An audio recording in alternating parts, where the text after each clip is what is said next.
Hey guys, you're watching Fishing with Gary today. Hey, let me show you a couple little tricks I have. It's in the winter time, it's cold, the water's 52 degrees, and let me show you a few tricks about what I do. And I'm gonna rig the double, the bobber stopper, drop shot, and Texas rig. So first of all, I'm gonna put a 5150 brush hog on here, and I'm gonna rig that Texas rig. Make sure it's straight as always. Hook that on there. I'm gonna leave the sinker sliding. Now I have one bobber stopper above the hook and two below it, all right? So I'm gonna leave it about a foot, just like that. So either they're gonna bite on the worm or they're gonna bite on the brush hog. So next thing I'm gonna do is get the secret sauce. Put that right like that. Try not to spill it if you can. Whoops. Make sure those tails are pulled apart on the brush hogs. But I'm going to also use some other worms and stuff and show you the difference. Okay, there we go. Bobber stopper drop shot, and we can adjust this drop shot to go either, you know, higher up or lower. But right now I'm going to leave it about 1 foot. Okay, so set that in there. I'm using a bait caster, and let's start making a few casts. Okay, you can see that in my background, the water level is at 50% at Bartlett right now, and it's a real steep, rocky shoreline. A good crawdad shoreline, all the way down this thing. There's a lot of fish on the graft, that's why we're filming here. We grafted this whole area first. Now we're just gonna throw it back out towards the shore. And we're just gonna let this bump along the bottom right there. So we got a double chance of getting a brush hog fish or a Texas rig fish.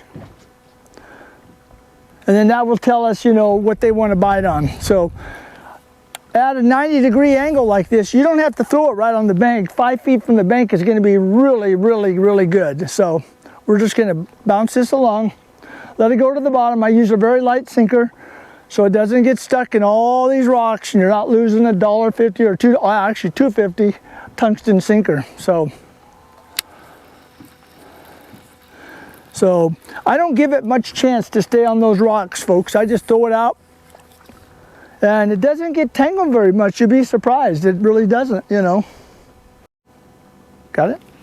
Okay, so we're going to start. You know, it's important just to, even though I have a very light weight, I'm doing it because look what I'm fishing in. So I'm just bouncing this along the bottom. I'm in 22 feet of water. So the fish are right now are in 18 to 25.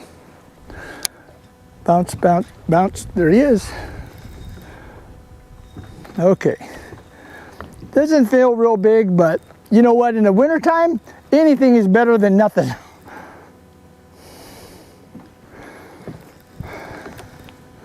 Boy, I bring him up really slow, folks, because they get, oops. He's a nice 1.5 pound one. So we're just gonna flip this right in. Oh, looky here. We got him on the drop shot. So with the bobber stoppers, what happens, once you set the hook, it just goes right on down to the other thing like this, and you never have entanglement. Let's let this guy go pretty quick. Look how wide he is, because he's deep. So just a nice little one.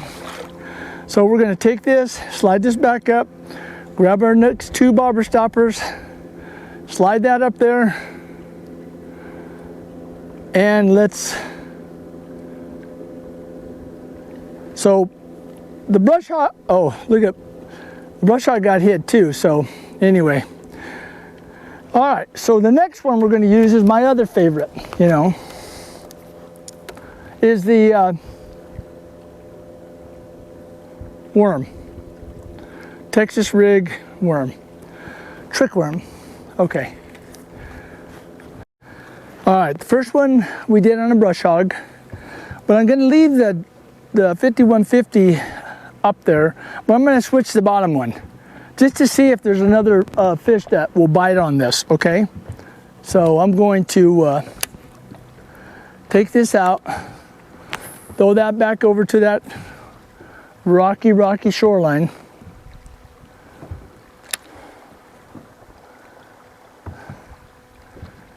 And we're just gonna let that go down, bounce on the bottom.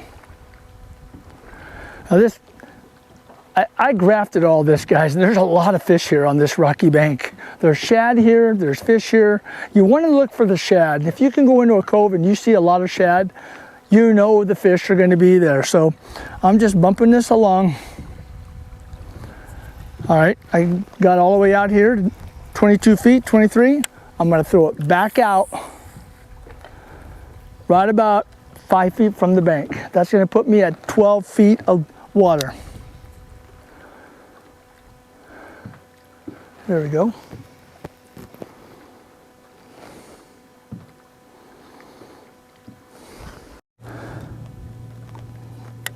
Boy, I can tell you, there's a lot of fish here, so just be patient. Just kind of, I give it a little bit, I just give it a, well, good gosh.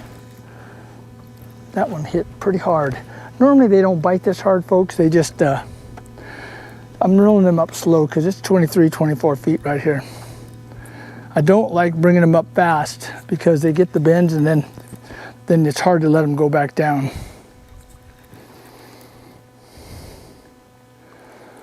Okay. He's coming up slow. There he is. Oh, well, that's a little bit nicer one. So that was on my trick worm. Whoops. Hit yourself on the head, why don't you? Ooh, look at this one, folks. That's a nice fatty, isn't it? That's a nice one. Nice solid little 2-pounder. Kind of green, white. No crawdads down there.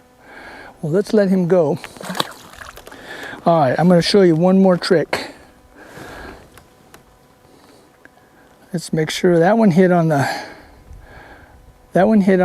trick worm, which I lost. So I want to show you how I Texas rig drop shots. I mean jigs. This is a Yamamoto jig. We're going to put this in just like a rubber worm. Slide it in through the top.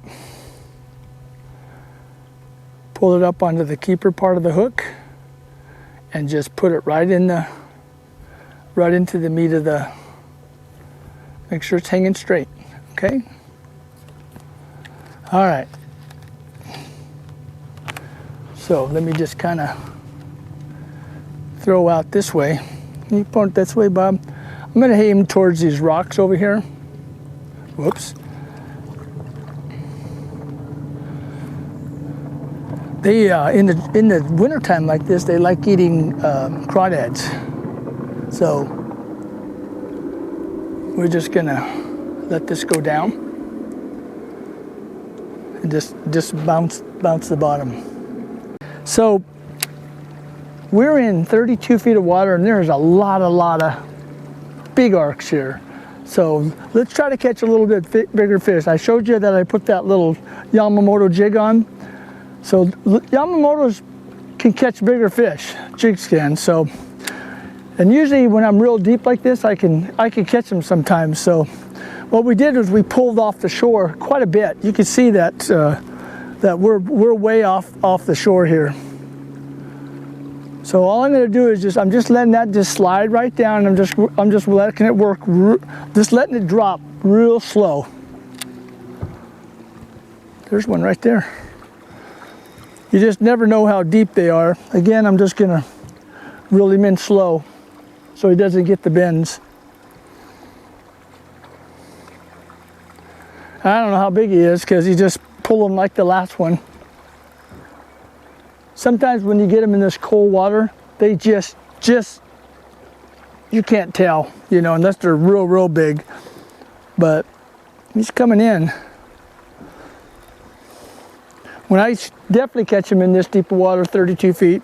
I reel them in slow, because if I reel them in real fast, their eyes will pop out, their stomach will pop out the throat, and then they won't swim back down. Okay, he's coming up. It feels heavy. Oh gosh, that's a nice one. Look at this, guys. This is where was this sucker last week? And I was up here fishing that tournament. I could tell he's already. Come here, buddy. Come on. Come on. I think I'll just grab him by the mouth. He's got a big mouth. Whoa, look at that. Look at that Yamamoto jig. Green pumpkin, black flake. He's not real fat, you know, but he's a nice size. So hopefully you get the gist of Texas rigging, jigs, trick worms. I'm gonna let this go, and then I can just watch and make sure he goes down. So I used the same worm on the top, the camel, because I used it because they're eating crawdads right now, and we did catch one on that, smaller one, but we used the trick worm. By trick worm I mean the Zoom. Let me see if I have any old ones here. Yeah, I do. So by trick worm I mean watermelon candy. They're 7 inches long. I put a little stain on the bottom, but I wanted to show you 3 different things I did.